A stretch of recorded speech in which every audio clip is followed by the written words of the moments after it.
Hello दोस्तों, welcome back to my YouTube channel Chemistry Educare Point. कल के video में हमने सॉल्यूशन चैप्टर जो है उसके पार्ट फर्स्ट के बारे में बात की थी और उस चैप्टर में हमने सॉल्यूशंस की डेफिनेशंस देखी थी, टाइप ऑफ सॉल्यूशंस देखे थे और इसके अलावा जो कंसंट्रेशन होती है सॉल्यूशंस की वो किस तरीके से शो की जाती है यानी कि व्यक्त की जाती है उसके बारे में भी बात की थी। यानी कि द्रव्यमान प्रतिशत है, आयतन प्रतिशत है, द्रव्यमान आयतन प्रतिशत है, मोल अंश है, मोलरता है, मोललता है, मोल अंश है और पार्ट पर मिलियन यानी कि पीपीएम है। इन सभी के बारे में कल अपन ने विस्तार से बात की थी। आई होप, मुझे आशा है कि आपने कल का वीडियो अच्छी तरीके से समझा है। तो आज चैप्टर सॉल्यूशन जो है उसका पार्ट 2 शुरू करते हैं।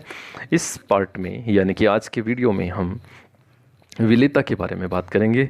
विलेयता ठोसों की द्रव में किस प्रकार से होती है और गैसों की द्रव में किस प्रकार से होती है। इसके अलावा हेनरी लॉ जो है उसके बारे में भी हम डिस्कस करेंगे।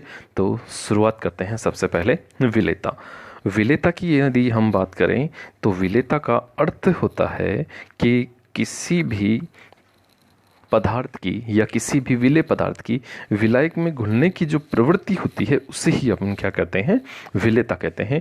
तो डेफिनेशंस के रूप में अपन कहें तो कह सकते हैं कि एक निश्चित ताप पर विलायक की निश्चित मात्रा में घुले हुए विलेय पदार्थ की उस विलेय पदार्थ की अधिकतम मात्रा जो है वह उस पदार्थ की क्या कहलाती है, विलेयता कहलाती है। अब इस विलेयता को ठोसों की द्रव में विलेयता के रूप में हम देखते हैं। ठोसों की द्रव में विलेयता यानी कि द्रव में ठोस जो है वो किस प्रकार से घुला हुआ है वो देखा। तो सबसे पहले इसकी परिभाषा यानी कि निश्चित ताप पर द्रव विलायक की निश्चित मात्रा में किसी ठोस की घुली हुई वह अधिकतम मात्रा जिससे संतृप्त विलयन बनाया जा सके वह उस ठोस की द्रव में क्या कहलाती है, विलेयता कहलाती है। तो यहाँ इसको और अच्छी तरीके से हम समझने की बात कहें तो कह सकते हैं कि जैसे अपने पास एक विलयन है और इस विलयन में 1 लीटर जल है यानी कि ये क्या हो गया, विलायक हो गया और इसमें हमने 100 ग्राम NaCl घोल दिया। तो 100 ग्राम जो हमने NaCl घोला है तो ये जो विलयन बना है, अब इस विलयन की विलेयता जो है वो यदि अपन को पूछी जाए तो उसका मतलब है हमसे ये पूछा जा रहा है कि नमक की जो मात्रा है यानी कि NaCl की जो मात्रा है वो कितनी घुली हुई है। तो यहाँ हम कहेंगे कि 100 ग्राम घुली हुई है किसमें, 1 लीटर H2O यानी कि जल में। तो यहाँ पर इस विलयन की जो विलेयता हो गई वो कितनी हो गई, 100 ग्राम प्रति लीटर यानी कि 100 ग्राम जो है वो 1 लीटर में घुला हुआ है। फिर एक नया वर्ड यहाँ पर आया है संतृप्त विलयन। संतृप्त विलयन की यदि हम बात कहें तो यहाँ कह सकते हैं कि संतृप्त और एक होता है आपके असंतृप्त और एक होता है आपके अति संतृप्त। तो संतृप्त से तात्पर्य ये हो गया कि किसी भी विलायक में जो विलेय पदार्थ है वो पर्याप्त मात्रा में घुला होता है तो ऐसे विलयन कहलाते हैं संतृप्त विलयन।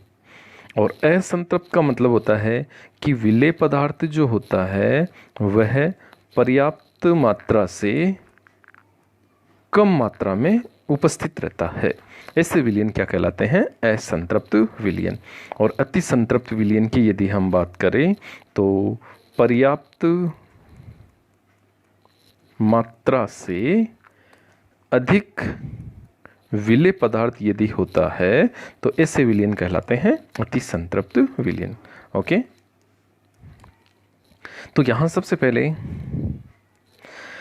संतृप्त विलयन की परिभाषा जो मैंने बताई थी कि दिए गए ताप पर किसी विलयन में विलेय की और अधिक मात्रा नहीं घोली जा सके, मतलब पर्याप्त मात्रा, तो ऐसा विलयन क्या कहलाता है, संतृप्त विलयन कहलाता है।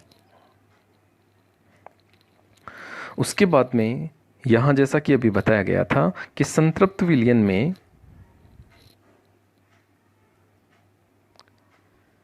विलय की दी गई मात्रा में घुला हुआ और विलय की अधिकतम मात्रा कहलाती है। तो इस तरीके से अपन इसको बता सकते हैं। दूसरा, असंतृप्त विलयन, जैसा कि मैंने अभी बताया कि अधिकतम मात्रा से कम यानी कि पर्याप्त मात्रा से कम मात्रा हो। और अति संतृप्त की भी बात मैंने अभी बताई थी कि अधिकतम मात्रा में घुला हुआ हो, यानी कि जितनी मात्रा पर्याप्त है उससे भी अधिक मात्रा में यदि होता है तो ऐसा विलयन कहलाता है अति संतृप्त विलयन। ओके, अब वापस मुख्य पॉइंट पर हम आते हैं। ठोसों की द्रव में विलेयता, यानी कि ये जो ठोसों की द्रव में विलेयता है, यानी कि किसी भी ठोस को यदि हम द्रव में घोलते हैं तो उसकी विलेयता जो है उसको प्रभावित जो है वो कौन कौन से कारक करते हैं, यानी कि कौन कौन से कारक विलेयता को प्रभावित करते हैं। तो सबसे पहला कारक है विलेय और विलायक की प्रकृति। विलेय और विलायक की प्रकृति से तात्पर्य है कि जैसा कि हम जानते हैं विलेय और विलायक जो हैं वो ध्रुवीय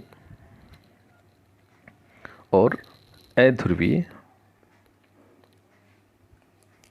हो सकते हैं। इसके अंतर्गत जो है हम ये कह सकते हैं कि सेम डिसॉल्व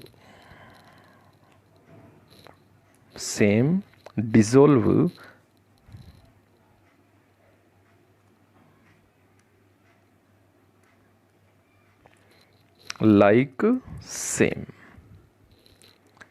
यानी कि समान पदार्थ को ही घोलता है। जैसे अध्रुवीय पदार्थ जो है वो अध्रुवीय में ही घुलता है और ध्रुवीय पदार्थ जो होता है वह ध्रुवीय पदार्थ में ही घुलता है। ओके, तो यहाँ जैसा कि हमने कहा अभी कि समान को घोलता है, यानी कि ध्रुवीय पदार्थ ध्रुवीय में ही घुलता है और अध्रुवीय पदार्थ अध्रुवीय में ही घुलता है। तो यहाँ एग्जाम्पल के रूप में अपन ने कहा आयनिक ठोस जो है वो मुख्यतया ध्रुवीय यौगिक होते हैं, ध्रुवीय यौगिक। और जल जो है वो भी एक प्रकार का ध्रुवीय विलायक होता है। तो ये जो ध्रुवीय हैं ये इस ध्रुवीय जल में यानी कि विलायक में घुल जाते हैं। और सहसंयोजक ठोस यानी कि जैसे नेफ्थलीन है, एंथ्रेसीन है, बेंजीन है, ये सारे क्या होते हैं, अध्रुवीय होते हैं। तो यहाँ जैसे बेंजीन, CCl4 ये क्या हो गए, अध्रुवीय विलायक हो गए। तो ये जो अध्रुवीय विलायक हैं इनमें ये जो अध्रुवीय पदार्थ यानी कि नेफ्थलीन और एंथ्रासीन यही घुलते हैं।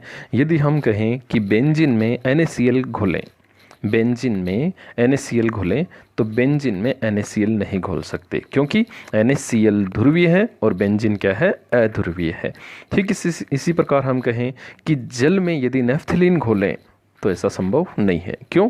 क्योंकि जल ध्रुवीय है और नेफ्थलीन क्या है, अध्रुवीय है। ओके, दूसरा फैक्टर लेते हैं हम ताप का। जैसा कि कहा गया है कि वे ठोस जिन्हें जल में घोलने पर यदि ऊष्मा निकलती है तो उनकी विलेयता ताप बढ़ाने पर क्या हो जाती है, कम हो जाती है। और कुछ पदार्थ ऐसे होते हैं जिन्हें यदि अपन जल में घोलते हैं तो ऊष्मा वो क्या करते हैं, अवशोषित करते हैं। तो ऊष्मा अवशोषित करते हैं तो उनकी विलेयता यदि हम ताप बढ़ाएंगे तो विलेयता क्या हो जाती है, बढ़ जाती है। तो यहाँ एक नियम भी काम करता है कि लासातल्य नियम जो है उसने क्या कहा है कि यदि कोई प्रक्रम ऊष्मा सेपी होता है, कोई प्रक्रम कैसा होता है, ऊष्मा सेपी। ऊष्मा सेपी का अर्थ है कि ऐसी अभिक्रियाएं जिसमें ऊष्मा का क्या होता है, उत्सर्जन होता है। तो यदि अपन किसी विलेय पदार्थ को विलायक में घोल रहे हैं यानी कि किसी ठोस को यदि अपन द्रव में घोल रहे हैं तो वहाँ पर यदि ऊष्मा का उत्सर्जन होता है तो वो प्रक्रम हो गया ऊष्मा सेपी। तो इस ऊष्मा सेपी प्रक्रम में यदि हम ताप बढ़ाते हैं यदि हम क्या करते हैं, ताप बढ़ाते हैं, तो यहाँ इसकी विलेयता जो है यानी कि घुलने की प्रवृत्ति जो है वो क्या हो जाती है, कम हो जाती है। और दूसरा यदि हम कहें उष्माशोषी, उष्माशोषी का अर्थ यानी कि उष्मा का क्या होता है, अवशोषण होता है। यदि हम किसी ठोस पदार्थ को जल में घोल रहे हैं और वो क्या कर रहा है, उष्मा का अवशोषण कर रहा है, यानी कि उष्मा को क्या कर रहा है, अवशोषित कर रहा है, तो उस प्रक्रम को हम कह देते हैं कि यह प्रक्रम उष्माशोषी है। अब यदि इस प्रक्रम में हम ताप बढ़ाते हैं, यहाँ हम क्या करें, ताप बढ़ाएं, तो यहाँ हम ताप बढ़ाएंगे तो विलेयता क्या हो जाती है, बढ़ जाती है। तो ध्यान रखेंगे, यदि उष्मा उत्सर्जित हो रही है मतलब कम हो रही है, तो विलेयता ताप बढ़ाने पर कम होगी। और उष्माशोषी यानी कि ताप बढ़ाया है तो विलेयता भी क्या होगी, बढ़ेगी। तो यहाँ जो याद रखने का अपना कंसेप्ट है कि यदि उष्मा कम होती है यानी कि उत्सर्जित होती है तो विलेयता भी क्या होगी, कम होगी। और यदि उष्मा अवशोषित होती है यानी कि बढ़ती है तो ताप बढ़ाने पर विलेयता क्या हो जाती है, बढ़ जाती होती। इनके एग्जाम्पल जो हैं वो विशेष तौर से ध्यान में रखेंगे। CaO है, Na2CO3 है, ये आपके उष्मा सेपी का हो गया। और ये जो एग्जाम्पल हैं वो आपके किसके हो गए, उष्मा शोषी के हो गए। तो यहाँ पर क्वेश्चन जो है वो इस तरीके से कि NaCl का जो जलीय विलयन है उस पर ताप के प्रभाव को बताइए। तो यहाँ अपन को ये देखना है कि NaCl का जो विलयन है वो किस प्रकार का है, उष्मा शोषी। उष्मा शोषी मतलब ताप बढ़ाने पर विलेयता क्या हो जाती है, बढ़ जाती है। इस तरीके से इसको अपन याद कर सकते हैं। चलते हैं आगे। तीसरा फैक्टर, दाब। यदि दाब की हम बात करें तो ठोस और द्रव जो होते हैं उन पर दाब नहीं लगाया जा सकता, यानी कि ठोस और द्रव जो है वो क्या होते हैं, असंपीड्य होते हैं। तो जब दाब लगाया ही नहीं जा सकता है तो इसकी विलेयता पर दाब के प्रभाव को हम नहीं बता सकते, यानी कि विलेयता जो होती है ठोसों की द्रव में वह दाब से क्या रहती है, अप्रभावित रहती है।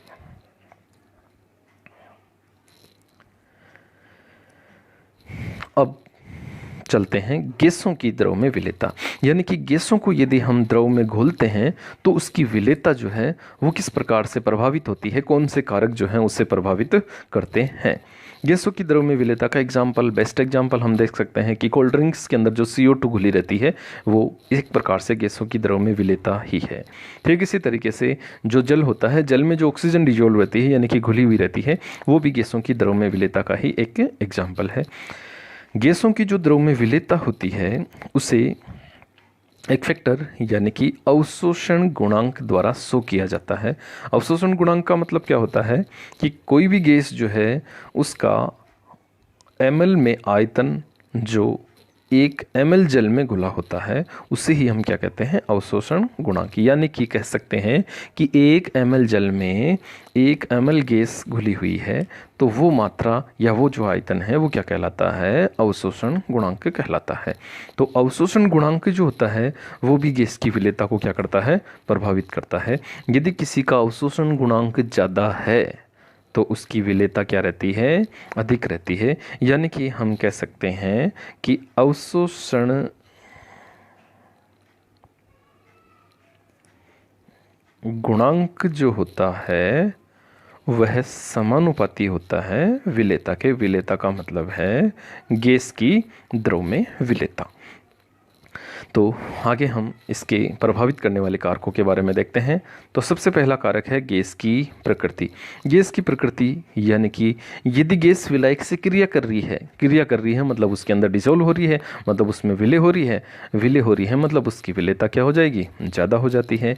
और यदि कोई गैस विलायक से क्रिया नहीं करती है मतलब वो उसमें विलय नहीं हो रही है, मतलब उसकी विलेयता क्या हो गई, कम हो गई। तो गैस यदि विलायक से क्रिया करती है तो विलेयता ज़्यादा हो जाती है। कुछ गैसें जो है उनका जल में अवशोषण गुणांक का अपन घटता क्रम देखते हैं।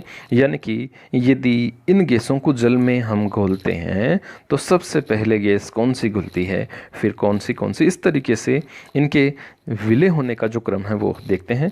सबसे पहले यहाँ जो क्रम मैंने लिख रखा है NH3 है, NH3 है, HCl है, CO2 है, O2 है। तो यहाँ हम कहें कि अवशोषण गुणांक का मान ज़्यादा किसका है, NH3 का, कम किसका है, N2 का। तो अवशोषण गुणांक जिसका ज़्यादा होता है उसकी विलेयता भी क्या होती है, ज़्यादा होती है। तो उपरोक्त क्रम में हम देख सकते हैं कि अवशोषण गुणांक NH3 का क्या है, ज़्यादा है। अवशोषण गुणांक ज़्यादा है तो इसकी विलेयता भी क्या हो जाती है, जल में ज़्यादा हो जाती है। ठीक है। और N2 जो है इसकी, यानी कि इसका अवशोषण गुणांक जो है वो क्या होता है, सबसे कम।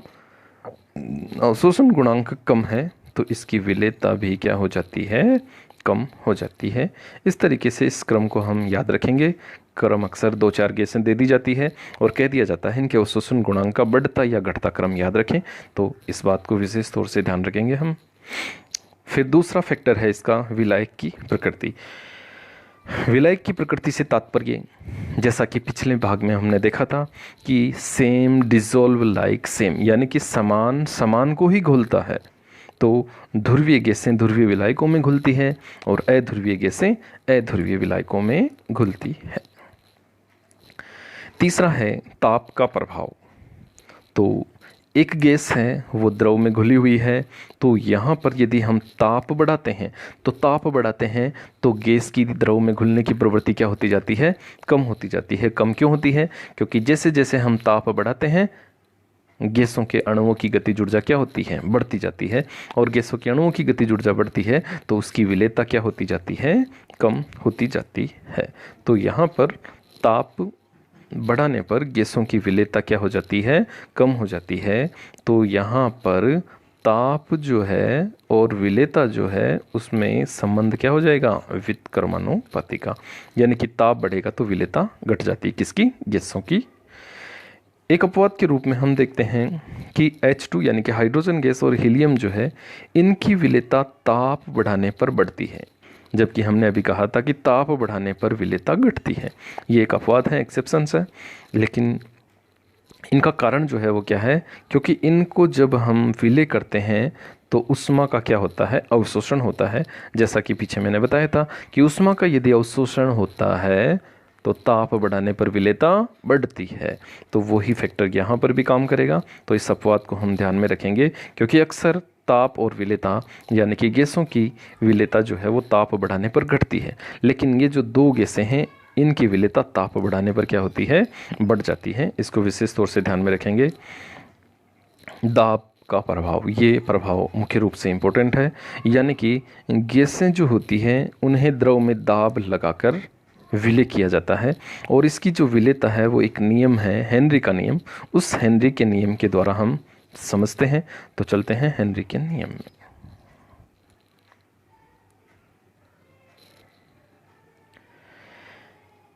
हेनरी का नियम क्या कहता है?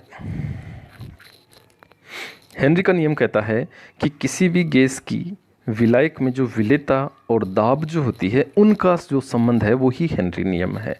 यानी कि कोई भी गैस जो है उसका स्थिर ताप पर जो विलेयता है, विलेयता को हम शो कर रहे हैं m से, वो जो है वो किस पर निर्भर करती है, उसके दाब पर निर्भर करती है। यानी कि विलेयता दाब पर निर्भर करती है। तो यही नियम है हेनरी का नियम। यानी कि स्थिर ताप पर किसी गैस की विलेयता वह दाब पर निर्भर करती है, यही हेनरी का नियम है। तो m समानुपाती हो गया P। m यहाँ विलेयता को शो करता है और दाब जो है वो P जो है वो दाब को शो करता है। तो m समानुपाती चिन्ह हटाया तो ये हो गया KHP, और यहाँ जो KH है वो हेनरी कांस्टेंट है। इस डायग्राम में हम देखते हैं पहला जो डायग्राम है, यानी कि ये वाला डायग्राम, इसमें हम देख रहे हैं कि ये जो है ये है लिक्विड और ये जो है गैस है। यहाँ इस पर एक दाब लग रहा है तो एक बार दाब पर इस गैस के 3 पार्टिकल इसमें घुले हुए हैं यानी कि विलय हो रखे हैं। लेकिन जैसे ही दाब जो है हमने कितना कर दिया, 2 बार, यानी कि दाब को बढ़ा दिया। तो दाब को बढ़ा दिया तो गैस के पार्टिकल्स जो पहले इतने थे अब इनकी संख्या क्या हो गई, डबल हो गई यानी कि बढ़ गई। तो यहाँ दाब हमने बढ़ाया तो विलेयता भी क्या हो गई, बढ़ गई। यही नियम क्या है, हेनरी का नियम। तो सिंपल याद रखेंगे कि गैस की द्रव में विलेयता जो होती है वो किसके समानुपाती होती है, दाब के समानुपाती होती है। अब ये जो है हेनरी का नियम, इस हेनरी के नियम की एक विशेष स्थिति जो है वो हम देख लेते हैं।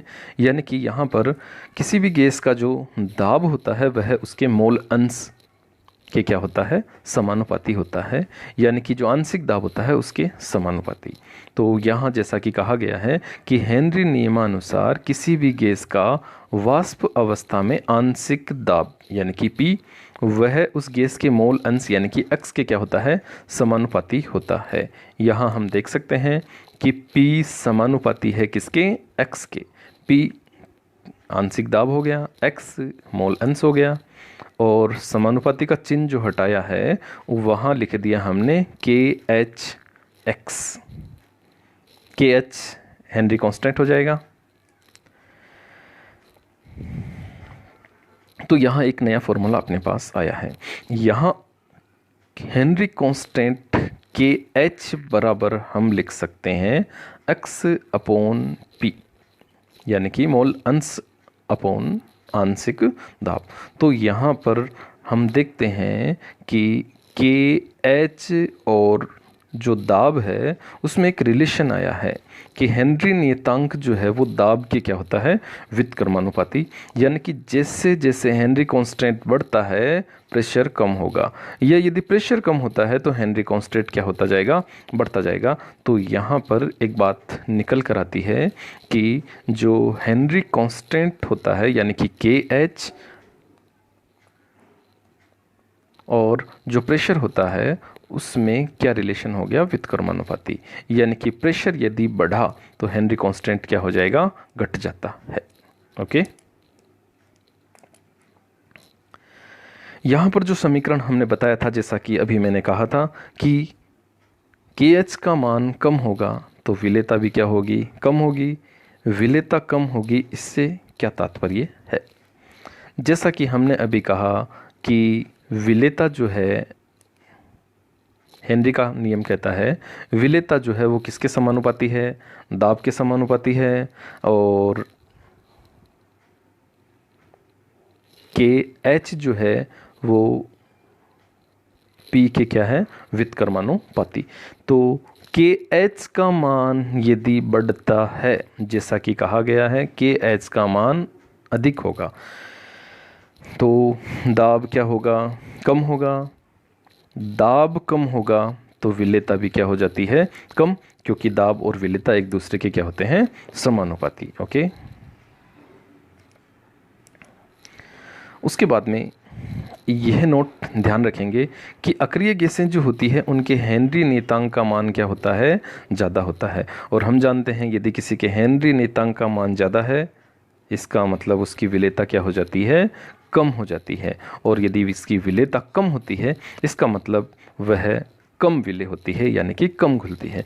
तो ध्यान रखेंगे अक्रिय गैसों की विलेयता जो है वो कम होती है। क्यों होती है, क्योंकि उनके हेनरी कांस्टेंट यानी कि हेनरी नियतांक का मान बहुत ज़्यादा होता है। यहाँ एक कंसेप्ट याद रखने का,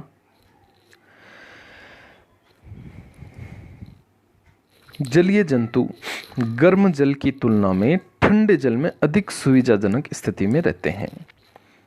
ये गर्म है और यह है ठंडा जल है। गर्म जल है यानी कि टेम्परेचर क्या है, ज़्यादा है। टेम्परेचर ज़्यादा है इसलिए विलेयता क्या हो जाती है, कम। तो जल के अंदर ऑक्सीजन की क्या हो जाती है, कमी। और जल के अंदर यदि ऑक्सीजन की कमी हो जाती है तो वहाँ पर जो जीव जंतु होते हैं वो सुविधाजनक तरीके से नहीं रह सकते। जबकि जो ठंडा जल है यानी कि वहाँ पर टेम्परेचर क्या है, कम है। टेम्परेचर यदि कम है इसका मतलब गैसों की विलेयता क्या है, ज़्यादा है, मतलब ऑक्सीजन उस ठंडे जल में ज़्यादा घुली हुई है, ऑक्सीजन ज़्यादा घुली हुई है ठंडे जल में। इस कारण जो जलीय जंतु होते हैं वो सुविधाजनक रह सकते हैं। इस तरीके से इस कंसेप्ट को हम समझा सकते हैं। ओके, अब यहाँ पर हम जो है मोल अंश और आंशिक दाब जो है उनके बीच में रिलेशन देखेंगे। जैसा कि अभी हमने निकाला था कि P बराबर होता है KHX। तो यहाँ पर आंशिक दाब और मोल अंश में संबंध निकालना है। तो आंशिक दाब और मोल अंश दोनों एक दूसरे के क्या हो गए, समानुपाती हो गए। तो इस तरीके से हम बता सकते हैं कि जैसे जैसे आंशिक दाब बढ़ेगा मोल अंश भी बढ़ते जाएंगे और इस तरीके से इनके बीच में एक स्ट्रेट लाइन जो है वो आ जाती है। ओके, तो इस तरीके से इन दोनों के बीच में रिलेशन हम बता सकते हैं, एक स्ट्रेट लाइन जो है वो यहाँ आती है।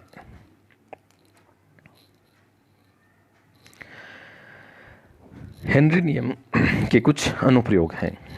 हमारी जो डेली लाइफ है उसमें हेनरी नियम जो है उसके कुछ अनुप्रयोग में सबसे पहला अनुप्रयोग है कि पहाड़ी इलाकों में यानी कि ऊंचे जो पहाड़ी स्थान होते हैं वहाँ पर वायु में ऑक्सीजन की मात्रा क्या रहती है, कम रहती है। कम रहने का कारण क्या है कि वहाँ पर वायु दाब क्या रहता है, कम। दाब कम है तो विलेयता भी क्या रहेगी, कम रहेगी। और विलेयता कम होने के कारण यानी कि ऑक्सीजन कम होने के कारण रक्त में ऑक्सीजन की पर्याप्त मात्रा नहीं रहती है। और हम जानते हैं कि यदि हमारे शरीर में ऑक्सीजन की मात्रा पर्याप्त नहीं हो तो शरीर जो है वो क्या होने लगता है, कमज़ोर होने लगता है। हमारे सोचने समझने की क्षमता भी क्या हो जाती है, कम हो जाती है। और ये जो बीमारी है या ये जो लक्षण है वो क्या कहलाता है, एनोक्सिया कहलाता है। तो इस एनोक्सिया से बचने के लिए जो पर्वतारोही होते हैं वो अपने साथ क्या करते हैं, गैस सिलेंडर जो है वो लेकर जाते हैं ताकि उन्हें इस प्रकार की स्थिति का सामना करना नहीं पड़े। दूसरा एग्जाम्पल हम देखते हैं कोल्ड ड्रिंक्स की बोतल्स। कोल्ड ड्रिंक्स की बोतल जो होती है यानी कि शीतल पेय की बोतल होती है उसमें क्या विलेय रहती है, CO2 विलेय रहती है। तो उसमें जो CO2 विलेय की जाती है वो CO2 अधिक दाब पर भर दी जाती है, क्योंकि दाब जितना ज़्यादा होगा CO2 की विलेयता उसमें उतनी ही अधिक होती है। ये इसका दूसरा उपयोग हो गया। तीसरा चलते हैं समुद्री गोताखोर जब समुद्र में जाते हैं। तो जैसा कि हम जानते हैं कि समुद्र में जाने पर दाब क्या होता है, बढ़ता है। तो दाब बढ़ता है तो विलेयता भी क्या होगी, बढ़ेगी। लेकिन विलेयता बढ़ने के साथ साथ यहाँ पर एक स्थिति और आती है कि वायु जो हम ले रहे हैं उसमें ऑक्सीजन के साथ क्या रहती है, नाइट्रोजन भी रहती है। और नाइट्रोजन जो है उसकी रक्त में विलेयता जो है वो क्या हो जाती है, बढ़ जाती है। और जैसे ही गोताखोर वापस समुद्र सतह पर आता है तो दाब वापस धीरे धीरे क्या होता है, कम होता है। और दाब कम होने पर रक्त में घुली हुई ऑक्सीजन और नाइट्रोजन गैस जो है वो बुलबुलों के रूप में रुधिर कोशिकाओं में क्या होने लगती है, इकट्ठी होने लगती है, यानी कि रक्त प्रवाह में बाधा उत्पन्न होती है। और ये स्थिति जो है वो क्या कहलाती है, बेंड्स कहलाती है। और इस स्थिति से बचने के लिए ये जो गोताखोर होते हैं ये गोताखोर भी अपने साथ क्या लेके जाते हैं, गैस सिलेंडर लेकर जाते हैं। उस गैस सिलेंडर में जो वायु भरी होती है उस वायु में अक्रिय गैस हीलियम जो है वो मिलाई रहती है। ये जो हीलियम है वो इसलिए मिलाई जाती है क्योंकि इसकी विलेयता जो है वो क्या होती है, कम होती है। अभी पीछे हमने देखा था कि अक्रिय गैसें जो होती है उनके हेनरी स्थिरांक का मान क्या रहता है, ज़्यादा रहता है। और हेनरी स्थिरांक का मान ज़्यादा रहने के कारण उनकी विलेयता क्या रहती है, कम रहती है। तो इस कारण हीलियम गैस जो है वो इसमें मिश्रित की जाती है। तो इस तरीके से इनके तीन मुख्य उपयोग हम देख सकते हैं। एनोक्सिया क्या होता है ये डेफिनेशंस देख सकते हैं, बेंड्स क्या होता है उसकी परिभाषा देख सकते हैं, और बैंड से किस तरीके से बचा जाता है वो भी हम देख सकते हैं। तो गोताखोर जो होते हैं उनके सिलेंडरों में जो अक्रिय गैस मिलाई जाती है वो अक्रिय गैस कौन सी है? हीलियम है। और ये क्यों मिलाई जाती है? क्योंकि इसकी विलेयता क्या होती है? कम होती है। तो इस प्रकार से हम जो है इनके बारे में कम्प्लीटली बता सकते हैं, यानी कि इनके उपयोग जो हैं वो हम बता सकते हैं। आज का जो वीडियो था उस वीडियो में हमने इन सभी टॉपिकों के बारे में बातचीत की थी, यानी कि विलेयता के बारे में और उनके प्रकारों के बारे में, उनको प्रभावित करने वाले कारकों के बारे में, और हेनरी नियम जो है उसके बारे में भी डिटेल से स्टडी की थी।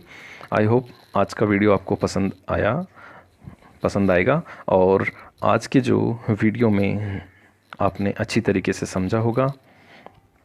तो आगे का जो वीडियो है वो जल्द ही जारी किया जाएगा। ज़्यादा से ज़्यादा इसको शेयर करें, और धन्यवाद।